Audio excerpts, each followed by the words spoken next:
मंडळी एप्रिल 2024 पासून जून महिन्यापर्यंत 7 टप्प्यात 543 जागांसाठी लोकसभा निवडणुका पार पडल्या। एनडीए विरुद्ध इंडिया अशी राजकीय लढाई आपल्याला पाहायला मिळाली। अब की बार 400 पार आणि महाराष्ट्रात 45 पार अशा घोषणा भाजप आणि त्यांच्या मित्र पक्षांकडून आपल्याला लोकसभा निवडणुकीत ऐकायला मिळाल्या होत्या। पण हे दावे निरर्थक ठरले असं दिसून आले, कारण एनडीएचे फक्त 292 सदस्य निवडून आलेत। निकालात भाजपाची गाडी 240 जागांवर अडकल्याचं दिसून आलं। त्यामुळे भाजपा स्वबळावर सरकार स्थापन करू शकणार नाही असं चित्र निर्माण झालं होतं। मोदी शहा यांनी महाराष्ट्रात तर चिक्कार सभा घेतल्या होत्या, पण महाराष्ट्रातील मतदारांनी त्यांना डावललेलं दिसून आलं। महाराष्ट्रात महायुतीचे फक्त 17 सदस्य निवडून आले, त्यात भाजपाचे 9, शिवसेना 7 आणि राष्ट्रवादी अजितदादा गटाचा 1 अशी अवस्था झाली होती।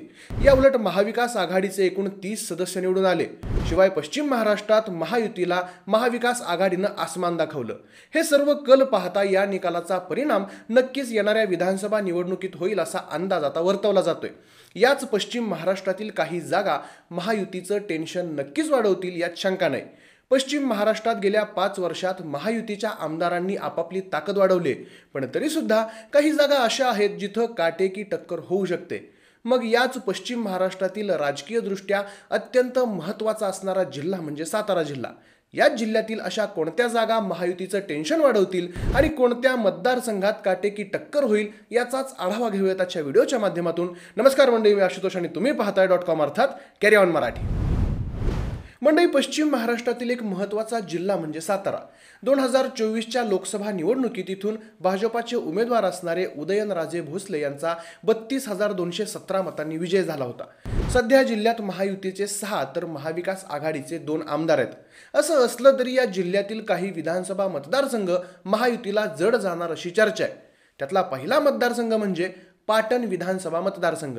पाटणमध्ये सध्या शंभूराज देसाई हे विद्यमान आमदार आहेत। 1995 पासून ते निवडणुकीच्या रिंगणात उतरत आलेत, पण 1995, 1999 आणि 2009 अशा 3 विधानसभा निवडणुकांमध्ये शंभूराज देसाई यांना पराभवाला सामोरं जावं लागलं होतं। सध्या 2014 आणि 2019च्या विधानसभा निवडणुकीत पारंपरिक प्रतिस्पर्धी असणाऱ्या पाटणकर गटाच्या सत्यजित सिंह पाटणकर यांचा त्यांनी पराभव केला होता। मात्र पुढे शिवसेनेत उभी फूट पडली आणि शंभूराज देसाई शिंदे गटाच्या बाजूने गेले। तेव्हापासून शंभूराज देसाई ठाकरे गटावर सातत्यानं टीका करताना दिसून आले। याचमुळे स्वतः आदित्य ठाकरे यांनी पाटणमध्ये सभा घेत त्यांना ओपन चॅलेंज दिलं होतं। शिवाय तालुक्यात शिवसेनेचा दबदबा आहे, त्यातल्याच काही शिवसैनिकांना शंभूराज देसाई यांनी ठाकरेंची साथ सोडणं पटलं नव्हतं अशा चर्चा होत्या।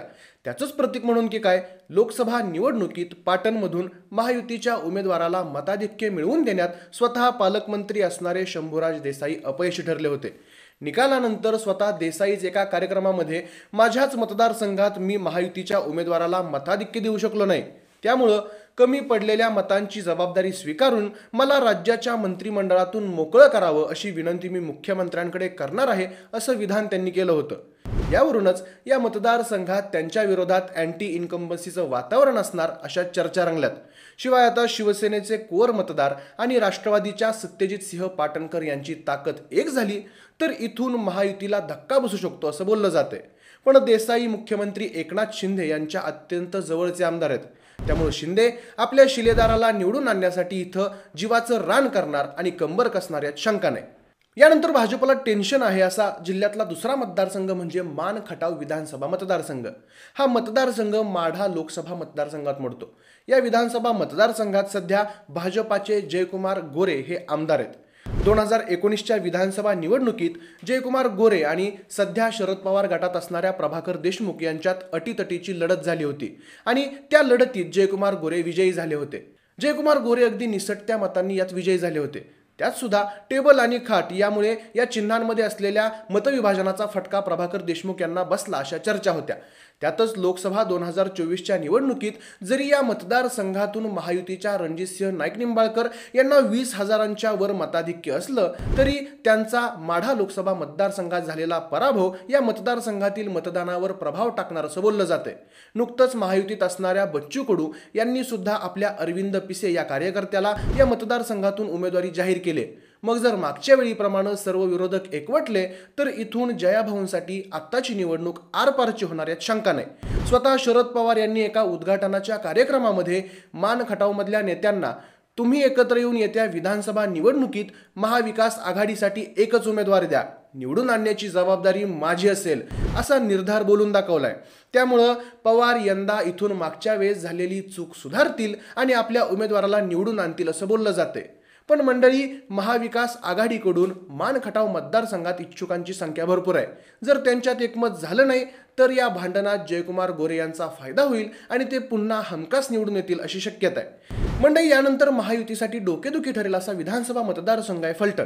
2019ला या मतदारसंघात भाजप आणि राष्ट्रवादी काँग्रेस यांच्यात लढत झाली होती. या निवडणुकीत राष्ट्रवादीकडून लढणाऱ्या दीपक चव्हाण यांनी विजय मिळवला होता.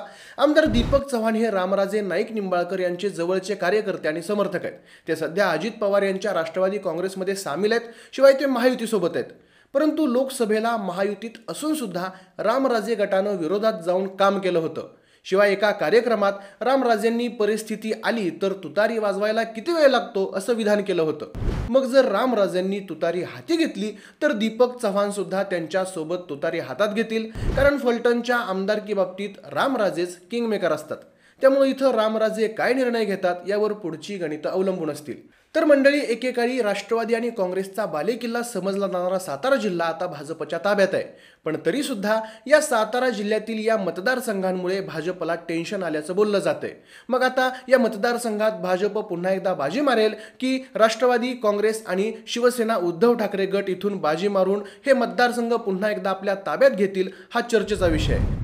तर मंडळी, तुम्हाला काय वाटतं? फलटण, मानखटाव आणि पाटण विधानसभा मतदारसंघातलं पुढचं राजकीय गणित काय असू शकतं? तुमची मतं आम्हाला कमेंट्स करून नक्की कळवा. आपला व्हिडिओ आवडला असेल तर व्हिडिओला लाईक करा, शेअर करा आणि सोबतच असेच नवीन राजकीय अपडेट्स पाहण्यासाठी आपल्या कॅरी ऑन मराठी या यूट्यूब चॅनलला सबस्क्राईब करायला विसरू नका. शिवाय हा व्हिडिओ तुम्ही फेसबुक किंवा इंस्टाग्रामवर पाहत असाल तर तिथं सुद्धा आम्हाला फॉलो करायला विसरू नका. भेटूयात अशाच नवीन व्हिडिओच्या माध्यमातून. धन्यवाद.